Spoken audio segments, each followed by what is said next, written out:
இன்றைக்கி ரொம்பவே ஹெல்தியான கலர்ஃபுல்லான ஒரு பிரேக்ஃபாஸ்ட் அண்ட் லஞ்ச் ரெசிபி தாங்க பார்க்க போகிறோம் இந்த வீடியோவில். அதுக்கு நான் இன்றைக்கி பீட்ரூட்டு பாலக்கீரை எடுத்து வச்சுருக்கேன். பாலக்கீரையை கழுவி வெட்டி எடுத்துக்கலாம். பீட்ரூட் அதே மாதிரி தோலெல்லாம் சீச்சிட்டு நல்லா துருவி எடுத்துக்கலாம். தேங்காய் எடுத்து வச்சுருக்கேன். தேங்காயும் உடச்சி நல்லா துருவி எடுத்துக்கலாம். வெங்காயம்லாம் வெட்டி எடுத்துக்கலாம். இதுதான் நம்ம இன்றைக்கி கட் பண்ண போகிற ஐட்டம்ஸு.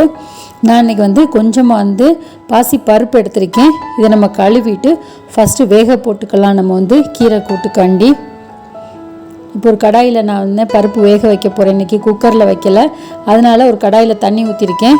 தண்ணி நல்லா கொதித்ததுக்கப்புறம் நம்ம எடுத்த பருப்பை கழுவிட்டு தண்ணியில் சேர்த்துடலாம். இது பாசிப்பருப்பு ரொம்பவே சீக்கிரமாக வெந்துடும். பருப்பு சேர்த்துட்டு மூடையில் இந்த மாதிரி கேப் விட்டு மூடுங்க, இல்லாட்டி பருப்பு வெந்து வரையில் பொங்கி வெளியில் ஊற்றும் நம்மளுக்கு. இப்போ நம்மளுக்கு பருப்பு நல்லா வெந்துருச்சு. நம்ம வெட்டி எடுத்த கீரையை சேர்த்துடலாம். உள்ள கீரையை சேர்த்துட்டு கொஞ்சமாக உப்பு சேர்த்துட்டு இது நல்லா அப்படியே திறந்து வேக வச்சுருங்க. இது நல்லா வேகட்டும். நம்மளுக்கு உப்பு எப்போவுமே கம்மியாக சேருங்க. கீரை வெந்ததுக்கப்புறம் ரொம்ப கம்மியாயிரும். அதனால் இன்னொரு கடாயில் எண்ணெய் சேர்த்துட்டு நான் கடுகு கொஞ்சம் உளுந்தம்பருப்பு சேர்க்குறேன். இது ரெண்டும் நல்லா பொரிஞ்சதுக்கப்புறம் வெங்காயம், ஒரு பச்சை மிளகாய், கொஞ்சம் கருவேப்பிலை எடுத்து வச்சுருக்கேன். இதையும் சேர்த்து நல்லா வதக்கிடலாம். நம்மளுக்கு வெங்காயம் நல்லா வதங்கினதுக்கப்புறம் நம்ம துருவி எடுத்த பீட்ரூட்டையும் சேர்த்துடலாம். பீட்ரூட்டுக்கு தேவையான உப்பையும் சேர்த்து நம்ம நல்லா வதக்கி விட்டுறலாம். இப்போதைக்கு தண்ணி சேர்க்க வேணாம். இது நல்லா வதங்கிட்டு இருக்கட்டும். நம்மளுக்கு அந்த சைடு கீரை வெந்துட்டுருக்குது. இப்போ இன்னொரு கடாயில் கொஞ்சமாக எண்ணெய் சேர்த்துக்கிட்டு ஒரு அரை ஸ்பூன் அளவு நெய்யும் சேர்க்குறேன். எண்ணெய் நெய் ரெண்டும் சேர்த்து நம்ம தாளிக்கையில் சூப்பராக இருக்கும் கூட்டு. இதுக்கு கொஞ்சமாக கடுகு சேர்த்துக்கலாம். கடுகு நல்லா பொரிஞ்சதுக்கப்புறம் நம்ம இதில் கூடவே ஜீரகம் சேர்த்துக்கலாம். ஒரு ஸ்பூன் அளவு கடுகு, ஒரு ஸ்பூன் அளவு ஜீரகம் சேர்க்குறேன். ஒரு காஞ்ச மிளகாய் சேர்த்துட்டு வெங்காயத்தை சேர்த்து நல்லா வதக்கிடலாம். இந்த எண்ணெய், நெய், இது வெங்காயம் அதெல்லாம் நல்லா வதக்கி தாளித்து நம்ம இதில் கூட்டில் போடையில் சூப்பராக இருக்கும் கூட்டோடைய டேஸ்ட்டு. நம்ம வேக வைக்கையில் எதுவுமே சேர்க்கலை, வெறும் உப்பு மட்டும் போட்டு தான் கீரையில் வேக வச்சு எடுத்துருக்கோம். அவ்வளோதான். இப்போ நம்மளுக்கு கீரை ரெடி ஆயிடுச்சு. இப்போ இந்த சைடு பார்த்திங்கன்னா பீட்ரூட் நம்மளுக்கு கொஞ்சம் வெந்துருச்சு. நம்ம ஸ்டார்டிங்கில் தண்ணி எதுவுமே சேர்க்கவே இல்லை, அப்படியே தான் வேக வச்சோம் வதக்கி விட்டு. அதனால் இப்போ கொஞ்சமாக நான் ஒரு ஸ்பூன் அளவு தான் தண்ணி சேர்க்குறேன். இந்தளவு தண்ணி சேர்த்தா போதும். நம்ம துருவி வச்சதுனால சீக்கிரமே வெந்துடும். இது இப்போ வெந்துட்டுருக்கட்டும் நம்மளுக்கு. இப்போ பாருங்கள், இந்தளவு நம்மளுக்கு சூப்பராக வெந்துருச்சு. இதில் நான் கொஞ்சமாக தேங்காய் பூ சேர்த்துக்கிறேன். வெந்ததுக்கப்புறம் லாஸ்ட்டாக கேஸ்லாம் ஆஃப் பண்ணிவிட்டு.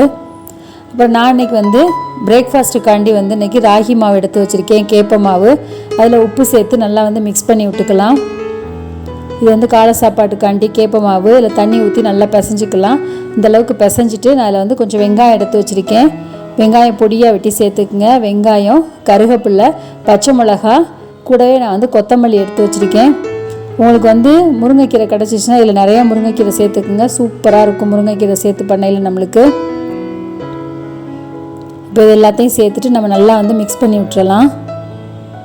இது கூடவே நான் இன்றைக்கி ஒரு மூடி அளவு தேங்காய் துருவி எடுத்து வச்சுருக்கேன்.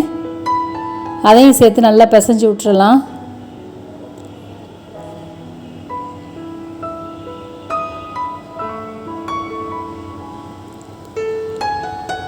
எல்லாத்தையும் சூப்பராக சேர்த்து நம்ம ஒன்றா பிசைஞ்சு விட்டு, தேங்காயை நான் துருவி சேர்க்குறேன். நீங்கள் வெட்டி சேர்க்குறதுனால சேர்த்துக்கலாம். ஆனால் நம்ம நைஸாக வெட்டி சேருங்க. அப்போ தான் நம்மளுக்கு ரொட்டி தட்டையில் லேசாக தட்டை வரும். நான் இன்றைக்கி இந்த மாதிரி ஒரு தட்டை விரிச்சிட்டு அந்த தட்டில் நல்ல ஒரு காட்டன் துணியில் நல்லா தண்ணியில் நனைச்சிட்டு அந்த துணியை அது மேலே விரித்து விட்ருக்கேன். துணி நம்மளுக்கு ஈரமாக இருக்கணும். அப்போ தான் நம்மளுக்கு ரொட்டி நல்லா தட்டை வரும். இது நீங்கள் வீட்டில் வாழை இலை இருந்துச்சுன்னா வாழை இலையிலையும் தட்டலாம். நான் இன்றைக்கி பிளாஸ்டிக் கவர்லாம் எதுவுமே யூஸ் பண்ணலை. டேரெக்டாக தோசை டவாலையும் தட்டலாம். ஆனால் தோசைக்கல்லில் தட்டையில் என்ன ஆகும்னா கல் சூடாக இருக்கனால நம்மளுக்கு அந்தளவுக்கு தட்டை வராது, கனமாக இருக்கும். இது லேசாக தட்டினோம்னா நல்லாயிருக்கும். ஏன்னா இது வேகிறதுக்கு லேட் ஆகும் கேப்ப மாவு. அதனால் இந்த மாதிரி தட்டையில் உங்களுக்கு கை சூடு இருக்காது. அதனால் நம்ம இன்னும் நல்லா இழுத்து எவ்வளோ பத்தலாவா, அதாவது எவ்வளோ லேசாக நம்ம தட்ட முடியுமோ அந்தளவுக்கு நம்ம லேசாக தட்டி எடுத்துக்கலாம்.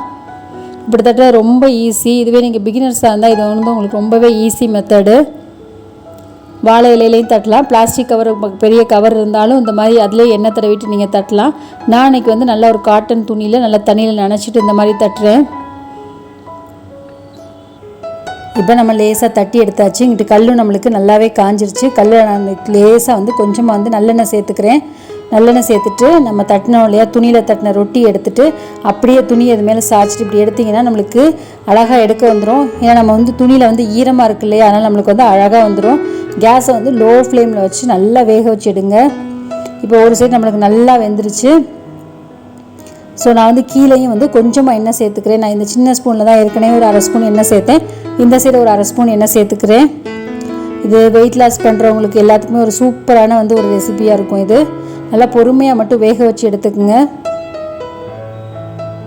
அவ்வளோதான், நம்மளுக்கு சூப்பரான வந்து ராகி ரொட்டி ரெடி ஆயிடுச்சு. இப்போ நான் இன்னொன்று போட்டு காமிக்கிறேன் பாருங்கள். இதே மாதிரி கலரில் லைட்டாக எண்ணெய் ஃபஸ்ட்டு தடவிட்டு அதுக்கப்புறம் அப்படியே அந்த துணியை வந்து மேலே சாய்ச்சிட்டு எடுத்திங்கன்னா சூப்பராக எடுக்க வந்துடும் நம்மளுக்கு. அவ்வளோதான், அவங்ககிட்ட சாதமும் வச்சாச்சு. நம்மளுக்கு சாதமும் ரெடி ஆயிடுச்சு. ரொம்பவே கலர்ஃபுல்லான ரொம்பவே ஹெல்த்தியான வந்து ஒரு லஞ்ச் தான் இன்றைக்கி. சாதமும் நம்மளுக்கு பசலைக்கீரையும் தாளும் போட்டு கூட்டு பண்ணியாச்சு. கூடவே நம்மளுக்கு தொட்டுக்கிறதுக்கு சூப்பரான வந்து ஒரு பீட்ரூட்டு பொரியல் பண்ணியாச்சு.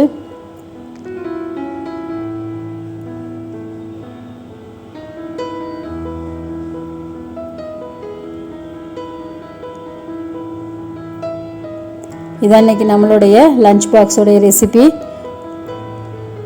ரொம்பவே கலர்ஃபுல்லான ரொம்பவே ஹெல்த்தியான வந்து ஒரு லஞ்ச் இன்றைக்கி. அதே மாதிரி ரொம்பவே ரொம்ப ரொம்ப ஹெல்த்தியான ஒரு பிரேக்ஃபாஸ்ட்டு நம்மளுடைய ராகி ரொட்டி, கேப்பமாவு ரொட்டி. இதான் இன்றைக்கி நம்மளுடைய பிரேக்ஃபாஸ்ட் அண்ட் லஞ்ச் மெனு. நான் இன்றைக்கி ஃப்ரூட்ஸ்ன்னு பார்த்தோன்னா மாதுளம்பழம் தான் எடுத்திருக்கேன், கொஞ்சம் பாக்ஸுக்கு கொடுத்து விட்றதுக்காண்டி. அவ்வளோதான் இன்றைக்கான